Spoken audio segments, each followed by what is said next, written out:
Canal 9 Bio Bio Televisión presenta Pastel de Zanahoria.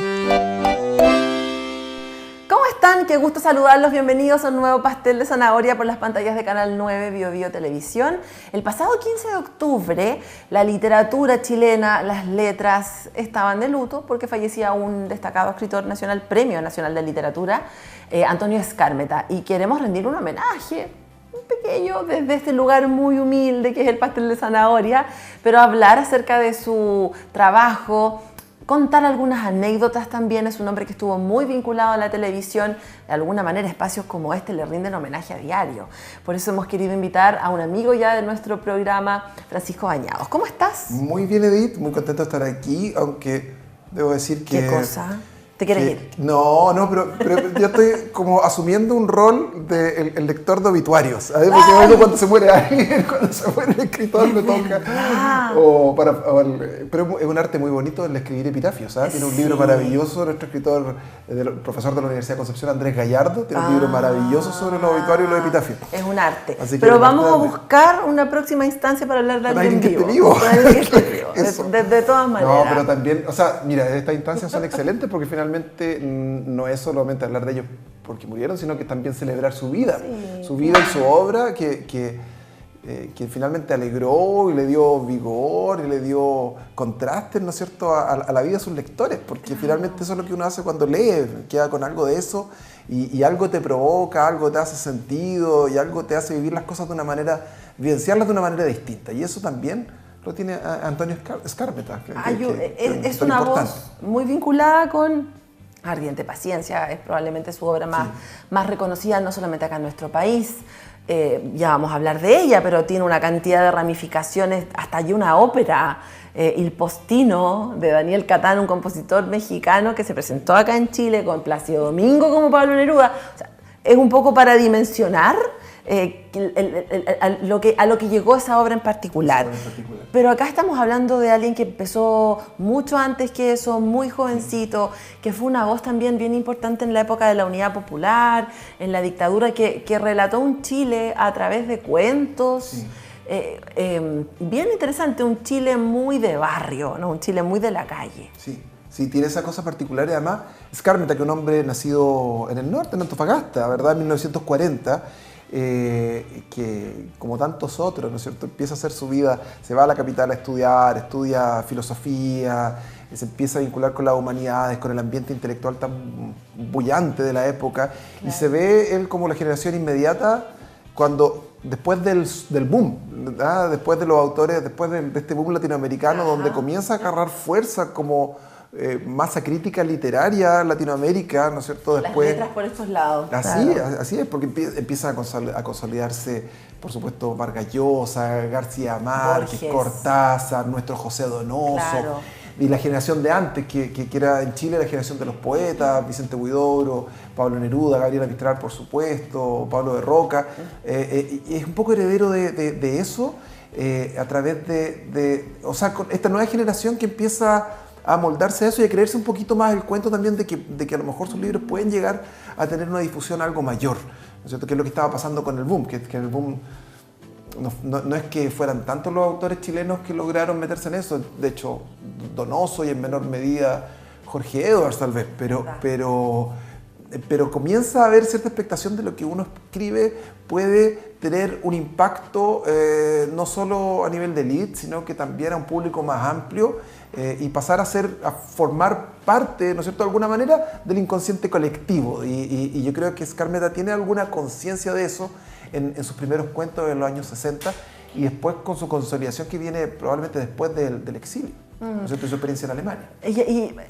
Claro, porque leía yo, hubo mucho reportaje, muchos amigos, ¿cierto?, a partir del fallecimiento de Skármeta, que empezaron a recordar con mucha nostalgia sus primeros escritos, sus primeros acercamientos con esta idea, como dices tú, de creerse el cuento, de tener un eco, de ser una voz. Pero aún así, no me acuerdo, parece que también era un escritor, pero decía, no logró caer en la necesidad de escribir sobre una Latinoamérica, sino que no olvida lo sencillo, los secundarios como principales en su obra. Coincido, fíjate. Y ahí ponía de ejemplo el tema de que en Ardiente Paciencia finalmente el protagonista es el cartero y que Neruda es un secundario, más allá de lo que pudo pasar después con las Mira, hay varias cosas. Bueno, él trabaja mucho, bueno, después vamos a hablar yo creo un poquito más en profundidad de Ardiente Paciencia, pero en definitiva, efectivamente hay dos cosas, ¿ah? Por un lado lo que dices tú, ¿no es cierto? Que él no es necesariamente un escritor costumbrista, no es que esté haciendo una apología de esta nueva Latinoamérica, no es Rulfo, no es Octavio Paz, que son grandes por supuesto, pero él no tiene esa necesidad y esa vocación, pues no está haciendo lo que hace Neruda en el canto general. No son tampoco las venas abiertas de América Latina. No, son historias. Claro. En eso se asemeja tal vez un poquito más, guardando todas las diferencias, a Cortázar, tal vez, que cuenta historia. Cuenta historia, bueno, Cortázar contaba historias más mágicas, más que te parecían de otra forma, pero Skármeta cuenta historia, y dentro de esas historias hay distintos marcos, ¿no es cierto? Uno es, por supuesto, el geográfico, el de la nostalgia, de un tiempo tal vez que se está perdiendo, y es lo que hace con el golpe, porque él se sitúa muy bien en la tesitura histórica de sus obras, pero él no está escribiendo necesariamente con el golpe al centro, ¿te fijas? Sino que es parte de lo que mueve a sus personajes y es lo que le tocó vivir a él y lo que le genera este quiebre que es tan potente para su generación y para algunas que vienen. Pero en definitiva no ese es el protagonista, ¿te fijas? Sino que sirve de marco para generar sus pequeños cosmos, sus construcciones, sus relatos, su historia y sus personajes. ¿Ah? Y funciona bien, porque lo hace de una manera tal vez sutil pero profunda al mismo tiempo. No, yo creo que es poco conocido su área como de cuentista, ¿no? Sí, que el pero cuento. tiene choro. Exacto, es que yo lo reconozco, descubrí ese ámbito de los cuentos ahora, con su fallecimiento, porque después también uno va a vincular, y lo vamos a hablar en el próximo bloque, con ese lado más pedagógico y muy popero a través del show de los libros. Pero antes de eso, para mí era Ardiente Paciencia, uno que otro cuento más. El entusiasmo. El desnudo en el tejado, el ciclista de San Cristóbal. Y ahí muestra mucho del deporte también. De sí, hecho, tiene el tema este que escribe en el exilio, ¿no es cierto? Este del futbolista, ¿verdad? Sí. Pero porque trabajan estos personajes, se mete en el cuerpo de estos personajes, los desarrolla bien y con una perspectiva en que están pasando cosas en el mundo, están pasando cosas a su alrededor y esas tal vez conmociones, lo que pasa afuera, también de alguna manera repercute en esos propios dramas internos, en estos terremotos internos, que es lo que pasa en Ardiente Paciencia y por supuesto en El Postino, en El Cartero, que es la versión cinematográfica, ¿no es cierto? Que cómo lo que pasa afuera también impacta a lo que está pasando en el corazón del protagonista. Y eso, ya entrando en ese libro en particular, ¿eso crees tú que fue como porque era un escritor que no le estaba hablando, no escribió una literatura para representar a América Latina, pero acá tenemos una obra que representó al mundo? O sea, el mundo entero se conmovió con esta historia de este cartero. ¿Será el hecho de que es un cartero que es amigo de Neruda? ¿Será la dimensión política que también tiene la obra? ¿El romanticismo? Ahora, hay que ser súper justo a ver la contradicción. Yo creo que el libro no habría tenido el impacto que tuvo de no ser porque alguien lo leyó, le gustó, ¿no es cierto? Y lo llevó al cine. Y lo hacen partícipe, y lo incorporan, ¿no es cierto? Esta es una obra de un director argentino, ¿no es cierto? Si no me equivoco, la música maravillosa del Postino la hizo, busquemos, pero si el mismo compositor de Up, si no me equivoco, no. Porque estamos hablando ya de la versión internacional, porque recordemos que hubo una versión chilena, una película chilena del cartero, y después se hace esta versión internacional. Está Marcelo Osorio en Ardiente Paciencia, si no me equivoco. Sí. Y claro, y después pasa El Cartero, y esa ya es como más internacional y muy premiada y muy elogiada. Sí. ¿Será la misma figura de Neruda que tal vez causó curiosidad? ¿Te acuerdas del actor? Sí. Máximo, sí. que murió además antes del estreno de la película. Sí, muy joven. Y que hace un papel muy memorable, tuvo candidato al Oscar también, y hace un papel entrañable, ¿no es cierto? Y la verdad es que logran sintetizar, funciona muy bien el libro para la adaptación en la película, porque es una película muy tierna, que es uno de los principales atributos que se le reconocen a Skármeta, esa capacidad de enternecer con sus personajes, con su historia. No es un tipo, no es José Donoso, ¿no es cierto?, con estas historias macabras y truculentas que son brutales, que te remecen de otro punto de vista, pero sí es un autor que de repente cuesta encontrar, porque conversábamos con mi señora, con Bernardita el otro día, que estaba leyendo muchos autores muy renombrados, jóvenes y todo esto, y me dice, otra vez más, una historia... Todos los personajes son tan oscuros, todos son tan deprimidos, no, todos son tan... No, pues oye, mira, personajes más luminosillos. Para precisar, película de 1994, italiana, sí. La factura es italiana, pero está dirigida por el inglés Michael Radford, Massimo Troisi, María Gracia Cuccinota, preciosa, bellísima, Philippe Noiret. ¿Te acuerdas quién hizo la banda sonora? Acá aparece, yo no me acuerdo, por eso voy a ser súper transparente, pero dice Francisco Canaro y Luis Enrique Bacalov, que me tinca que son italianos. Sí. Exactamente. Sí, que maravillosa la banda sonora. La música es preciosa. El lugar, la locación es maravillosa también para recrear Isla Negra. Obviamente no lo grabaron acá, no lo rodaron acá, pero da lo mismo. Se ve hermoso. Se ve hermoso, ¿no es cierto? Entonces, yo creo que es una buena síntesis. Yo no sé cuánta repercusión tuvo el libro antes de la película. Me da la impresión de que se vendió mucho, no tengo ninguna duda, de hecho, que se vendió mucho más después de la película. Claro. Pero logra capturar algo, ¿no es cierto? Y logra capturar también esta figura de este Neruda, que lo grafica bien como lo que es, como esta dicotomía de Neruda que quiere acercarse y conectarse con esa sencillez que le cuesta a veces un poco, pero por ahí había seleccionado un pedacito de esta narrativa tan tierna que es de Skármeta. Búscalo. Mientras tanto, recordar que bueno, está esa versión chilena, está la versión italiana, está esta serie que se hizo hace muy poquito, que está, me parece que es de Netflix, otra versión más del Cartero, y está esta ópera que yo recomiendo que la busquen, no sé si se podrá encontrar entera en alguna parte, pero hay algunos extractos en YouTube. Il Postino, que se presentó creo que es del 2000-2001, la obra, poquito, y mira, el director, Daniel Catán, falleció poco después del estreno en Los Ángeles de esta ópera. Sí, ahí hay algo extraño. Se estrena en Los Ángeles y después en la Ópera de Los Ángeles, y después llegó acá al Teatro Municipal de Santiago, se hizo una versión muy bonita, con Plácido Domingo como Pablo Neruda, una versión bella también, tal vez un poco más romántica de esta historia. ¿Lo encontraste? ¿Lo pillaste por ahí? Sí, encontraste que es tierna, te fijas, no es una... A lo mejor podría parecer hasta un lugar común, porque cualquiera lo puede decir, pero lo dice... Déjalo ahí, no digas nada todavía, porque nos tenemos que separar un ratito, chiquitito, y vamos a volver con más Antonio Skármeta y Francisco Bañados, por supuesto, acá en el Pastel de Zanahoria. Vamos y volvemos. Ahora sí, estamos de regreso en el Pastel de Zanahoria, Canal 9 Bio Bio Televisión, en este especial dedicado a Antonio Skármeta con el periodista Francisco Bañados. ¡Ya! Oye, ¿Qué nos vas a leer? Que la cita del Cartero de Neruda, que quiero leer, se conecta muy bien con lo que vamos a hablar en este bloque. Como te decía, algo muy sencillo, si no es Heidegger, no es... Pero dice, a ver, dale. Mario no entendía nada de poesía, el cartero, por supuesto.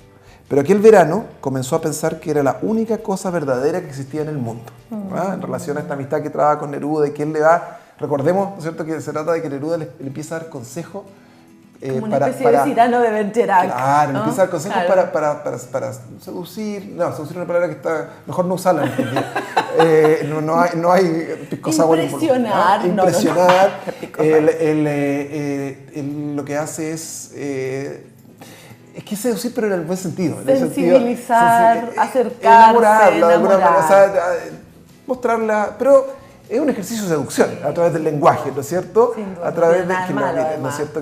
Que a través de la poesía. Porque qué mejor que seducir a través de la poesía, ¿sabes? No, eso creo que es una muy buena idea. Eso está bien. Hay que volver a eso, ¿no es cierto? ¿No? Eso está bien, o sea, sobre todo si te contestan si te responden de buena manera. Claro, ese es el camino. Podría negarse la belleza, ¿no es cierto? Más profunda, que algo que te hace sentido y te conecta. Oye, y eso es lo que hace que Skármeta también, ¿no es cierto? Que sí, porque, y mira qué bonito cómo lo vinculas con lo que vamos a hablar ahora, porque de alguna manera esa seducción sirvió, porque tenía un carisma bien impresionante y entró en una época donde Televisión Nacional, post-dictadura, tiene una apuesta súper interesante. Estaba El Mirador con Patricio Bañados. Sí. Estaba todo el trabajo que hacía también. De Augusto Góngora. Eso te iba a decir, el trabajo que hacía Augusto Góngora. Ojo con el arte de Nemesio Antunes. Qué caída de cassette más maravilloso. Pero era otra televisión, sí. Y ahí entra con mucha fuerza Skármeta, con su show de los libros. Sí. Sí, es tremendo. No sé si eran los jueves, parece que eran los jueves. Porque en la noche. El Mirador era los martes, Patricio Bañados. Y claro, los jueves teníamos el show de los libros, después teníamos a Cine y Video con Augusto Góngora. Explícame. Entonces ¿cómo? Era súper entretenido. Eso era, a mí por lo menos como saliendo del colegio, entrando a la universidad, fue... Sí. Y yo más encima que estudiaba Derecho, que era aburridísimo, me perdonen, queridos profesores. Ahí quedó. Para mí yo era sagrado. Era sagrado y después de eso de repente me impulsaba a ir a ver alguna conferencia, Gonzalo Rojas, en la Universidad de Concepción. Entonces para mí por lo menos me nutrió mucho porque era una escuela en la casa. Del 93 al 2003. La guerrilla, me acuerdo por ejemplo, el programa maravilloso de Skármeta de la guerrilla literaria, ¿no es cierto? Entre Pablo Neruda, Vicente Huidobro y Pablo de Roca, con capítulos teatralizados, ¿no es cierto? Que efectivamente se generó un acercamiento maravilloso, cosas que no se olvidan hasta el día de hoy, ¿no? A partir del libro de la Farideh Serán. Resultó, fue una fórmula adecuada en el momento adecuado, un animador que también era escritor, tal vez eso también le da una sensibilidad muy interesante, porque esto fue una fórmula que planteó, tomemos la literatura y algo pop. Por ejemplo, que uno de los capítulos más célebres que ahora se va a poner muy de moda, que son los libros y los gatos. Además es maravilloso porque no rompe el personaje, no rompe el rol ahí cuando tiene este gato y empieza a leer. Creo que era Neruda hablando del gato, ¿no es cierto? Claro. Y empieza a darle vuelta. ¿Un gato? En torno a él, le toca la cara, entonces, y él no rompe, él sigue en el libreto, ¿no es cierto? Había una teatralidad también. Se ríe y aprovecha y potencia al gato, es maravilloso. Yo recuerdo otro, que los vi, que fueron los primeros programas, los pelos, la literatura y los pelos. Y era para reírse un poco porque partía hablando de los calvos, ¿no? Con él y lo acompañaban un par de amigos que tocaban la guitarra y otro más, y el director, eran todos calvos, y él juega con eso, con los pelos en la literatura. Siempre hubo guiños también a la literatura más juvenil. Sí. Fouillet siempre recuerda haber sido invitado en el show de los libros, haber pasado por ahí, Nona Fernández, pero porque además venían de un taller que él hacía, porque se dedicó, y esto tal vez fue un poco más silencioso, pero se dedicó también a formar la literatura que vino después. Qué taller maravilloso. Imagínate un taller con Antonio Skármeta. Bueno, Fouillet pasó de José Donoso a Skármeta. Imagínate, porque Donoso lo retaba mucho, parece, no sé, pero se agarraba. Pero él reconoce la influencia de estos dos tremendos. Imagínate lo que tomaron. Y claro, dar estos espacios, y ahí estaba el tema de lo importante que fue la divulgación, así como es Pepe Massa hoy día para la ciencia, ¿no es cierto? Este hombre Skármeta fue un gran divulgador de la literatura. Nos estamos quedando con pocos representantes que a nivel masivo se encarguen de esto, sí. ¿no? Porque uno trata de hacer lo que puede desde estas ventanas, que es la televisión, pero siento que estos espacios se han ido reduciendo. Sin duda. También hay mucho que tiene mucho que ver con lo que está pasando en las redes sociales, donde también ahí hay muchas voces que hablan de literatura, pero cambió el foco, cambió la forma. Hoy día eso era como alta cultura, de alguna manera, entonces uno trataba de vincularse con eso. Hoy día nos paramos de cabeza y aplaudimos cuando nuestros chicos salen con un grupo de los 80, qué maravilloso, qué rico, que entonces nos sentimos así, ¡guau! Pero para llevarlos a esto cuesta un poco más porque el mundo es muy distinto. Y el discurso es más de nicho, ¿no? Se le habla a grupos más pequeños, más que una masa como lo hacía Antonio Skármeta. Y me gustaría detenerme en eso, porque aprovechando lo que estábamos conversando fuera de cámara, sí. El tema que tú decías que era el primer escritor pop Así lo leí por ahí también, porque él tenía esa capacidad, y de hecho cuentan esa anécdota, de ir por la calle caminando y que se le acercara gente intelectual, escritores, pero también maestros de la construcción. Buena, pelado, te veo todos los jueves, cosas así, y que a él lo conmovía bastante no saber que había un público que a lo mejor no tenía esa relación con la literatura y que a partir del programa sí la tuvo. Creo que eso es mágico. Pero yo no creo que sea el primero, tal vez el primero de esta generación post-dictadura. Que es una generación más alejada de la literatura. Todavía había algún vínculo, ya está la televisión, pero ya está había más competencia en eso. Pero si uno se va hacia atrás, encuentra grandes divulgadores. Porque ahí yo te decía el rol de Neruda, porque Neruda construyó un personaje. A mi juicio, Neruda fue un gran poeta, tremendo, indesmentible. No estamos, que hoy día está medio funado también, pero sigue siendo un gran escritor, ¿no es cierto?, con un compromiso político férreo, que fue distinto, porque Skármeta, a pesar de lo que vivió y de su pensamiento político, no fue un militante. No tuvo, exactamente. ¿Ya? Pero Neruda fue un gran constructor de marca. Ya. El gallo tuvo una intuición de marketing muy importante, porque él se construyó como un personaje y lo explotó y le encantaba. Neruda en Isla Negra, Neruda con sus casas, Neruda con sus gorros, con su bastón recorriendo. Es una marca registrada que más allá de la funa, como dices tú, permanece. Él construyó una marca Neruda. Entraron a casa de Neruda. Y que le sirvió un montón para darse a conocer en Chile y afuera, para hacerse un renombre, para robarle espacio a Vicente Huidobro, que estaba antes que él, para romper, generar un quiebre. Aprovechó lo político, aprovechó muchas cosas y lo hizo bien. Oye, justo también mencionar como una divulgadora, Gabriela Mistral, pienso yo, desde el ámbito de la educación, sobre todo. Así es. Claro que ella recibió el premio tempranamente, el Nobel, sin recibir el Nacional, mucho antes de recibir el Nacional en Chile. Entonces también se transforma en una celebridad y también con sus cartas, sus alocuciones. Y hay que pensar también que en esos tiempos los poetas iban a la radio. Y eran otros los medios de comunicación. Pablo de Roca andaba vendiendo libros puerta a puerta.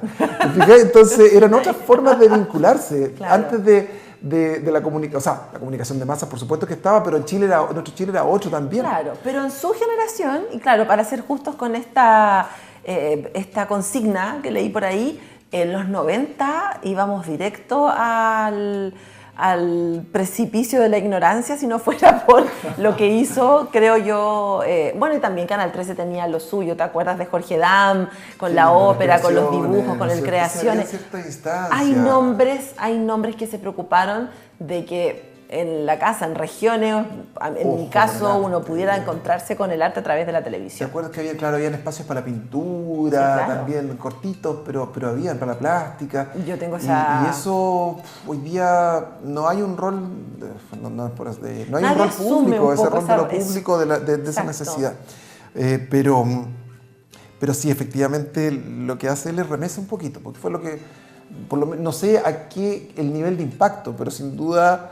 Bueno, tú eras mucho más chica que yo, pero yo creo que le sacaba todo el provecho que podía. Y para mí era muy revelador. Y después ver a Góngora, y ver el cine, y ver a Coppola, y ver un montón de este mundo que se abría. Claro. Yo recuerdo alguna vez, no quiero hacer nada, pero de repente hasta con una también empezando, una copita de algún licor, no sé, y ver esta cuestión era wow. Claro. Como que te sentías un poquito integrarse en una conversación. Pero era un aprendizaje. Sí, era un aprendizaje. Exactamente. Yo creo que ese es como, entre otras cosas, entre todo lo que hemos hablado, parte del legado de Antonio Skármeta, es súper interesante, ya nos va pillando el tiempo, pero redescubrir, volver a esos cuentos o encontrarse, en mi caso, con esos cuentos, con esa lectura que yo no la conocía, más que Ardiente Paciencia y el Show de los Libros. Hay un universo de Antonio Skármeta que es muy, muy interesante. Y un poco terminando un poco este desarrollo biográfico y bibliográfico de Skármeta, él también fue guionista, participó, colaboró en la película del Postino. Él también, por supuesto, en los libretos del Show de los Libros, que yo sigo diciendo esto es una genialidad, y no se le reconoció como debía reconocer lo que hizo. Él no fue un escritor tan prolífico, ojo. Tuvo un periodo muy prolífico entre finales de los 90 y principios de los 2000. Sacó la chica del trombón. Y él era muy pegado con la música. Dicen que vendió sangre para poder ver un show era muy aventurero cuando joven y vendió sangre para poder ir a un show de Ella Fitzgerald en Nueva York. Entonces, era un personaje muy... Y en su última etapa, sus últimas novelas, que no fueron demasiado aclamadas por la crítica, pero sí se le reconoce esto, la ternura, ¿no es cierto? El lograr traspasar esa ternura que era tan propia de este personaje que él también construyó. Claro. Y si lo pregunta, claro, yo creo que Skármeta no es Roberto Bolaño, no es José Donoso, pero hizo la pega. Hizo un libro que será reconocido, que será recordado, y yo creo que hay un sentido de gratitud respecto a lo que hizo también como divulgador. Entró en el inconsciente colectivo popero totalmente, entró a nuestras casas y eso siempre se agradece. Francisco Bañados, muchas gracias por venir a vernos a este Pastel de Zanahoria. Te prometo que la próxima vez será para hablar de alguien vivo, te lo prometo, pero muchas gracias. Y gracias a ustedes también por acompañarnos por las pantallas de Canal 9 Bio Televisión. Nos vemos en otro próximo Pastel de Zanahoria. Que estén bien, lean. Chao, chao.